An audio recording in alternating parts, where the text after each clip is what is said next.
Okay, hello. My name is Charles Small. I'm the director of the Institute for the Study of Global Antisemitism and Policy. It's an international research center, scholarly center that looks at issues of contemporary antisemitism from an interdisciplinary perspective. I'm also a research fellow at St. Anthony's College at Oxford University, and we do programming in Oxford. We train professors on issues of contemporary antisemitism as well as civil servants, and we do a variety of research projects. One of the research projects we do in terms of political Islam is we look, for example, we did an 8-year research project called Follow the Money. We discovered over $3 billion of undocumented funding coming from the Qatar Foundation and other Muslim Brotherhood foundations into American universities. And this funding was not declared as it is legally required to. We found $3 billion of Muslim Brotherhood funding that was not declared by the universities. This information and our reporting helped to launch a federal investigation in July of 2019. We know that the federal investigation has now found over $6.8 billion in undocumented foreign funding of American universities.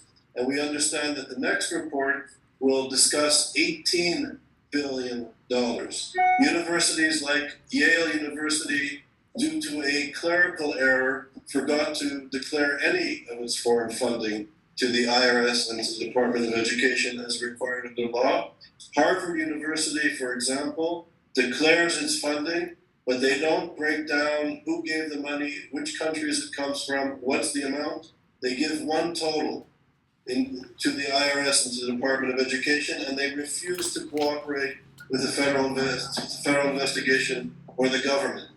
Now, we also measure why in universities in the West, why there's this sort of red-green alliance. So Muslim Brotherhood funding of American universities, Yosef Kaudawi, the head of the Muslim Brotherhood, who throughout his life argued that the true believers must complete the work of Hitler. This is a man who created the Islamic Studies Center at Oxford University, no less. So the infiltration of Muslim Brotherhood funding in universities has been going on for decades. We know that we just found the tip of the iceberg given our limited resources. We're a small research center. And we also tried to unpack the so-called Red-Green Alliance. And we were speaking earlier. In 1976, Edward Said, who everybody reads in the best Middle East studies departments, the best social science and humanities departments in European and American or North American universities. In 1976, he said that he was the last remaining Jewish intellectual. That he inherited the work of the Frankfurt School and Professor Adorno, Theodor Adorno. He was the last Jewish intellectual. And then he came out with the idea, and he also went on to say that Jewish intellectuals were in the suburbs of America, basically getting fat. He was the last Jewish intellectual, replacement theology, and that the Palestinians were the victims of Nazism. They were the Jews, and the Jews were the Nazis. Now, in 1976, this outlandish Holocaust revisionism, Christian replacement anti-Semitism was on the fringes. It was an obscene and absurd thing to say. But fast forward to 2021, when Amanda speaks about the explosion of anti-Semitism after the war with Hamas, we see that the ideas of Said that has been funded and supported by the Muslim Brotherhood in the best universities in the United States, Canada, and Europe, that this ideology, this obscene statement, is becoming true.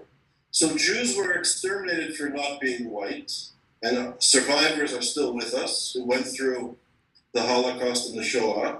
And today, in 2021, the best intellectuals, the best universities, the progressive so-called movement is now saying that the Jews are white, not as, sorry for the Shoah, sorry what happened to you, and welcome to the club. No, the Jews are the epitome of white elitism, of colonialism, and of apartheid.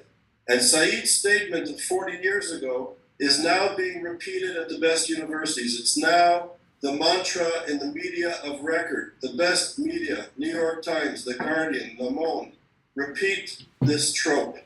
And of course, we now see it in Corbyn's Labour Party. He's no longer the leader. We see it in Congress with the Squad, the Red-Green Alliance, Muslim Brotherhood ideology being adopted by people who claim to be progressive. But progressive intellectuals and progressive people in the left cannot.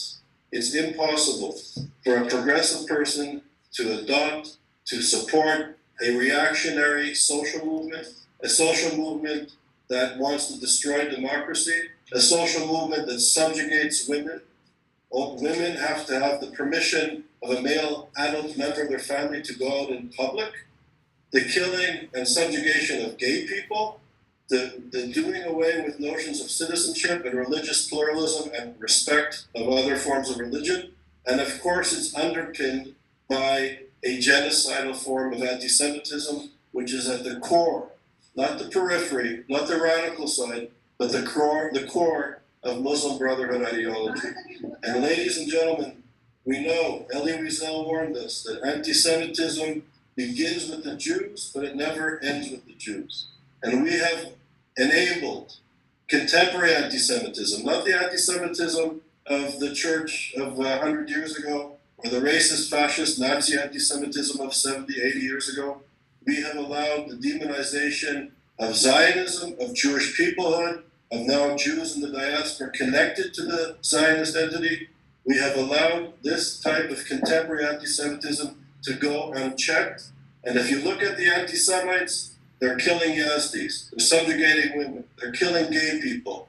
They don't respect the rights of Christians in the Middle East. The list goes on and on. So this so-called progressive, anti-Zionist, anti-whatever movement that is in the left, in bed with the Brotherhood, in bed with Iran, in bed with Hamas, the racism of low expectations, which has been adopted by so-called progressives, is a form of anti-Semitism which is a threat not just to Israel and the Jewish people, is a threat to our democratic principles and the very basic notion of equality under one law, regardless of our race, our gender, our language, and our economic standing. And this is what's threatening the media, this is what's threatening universities, and this is what's threatening the most important institutions in our democracy.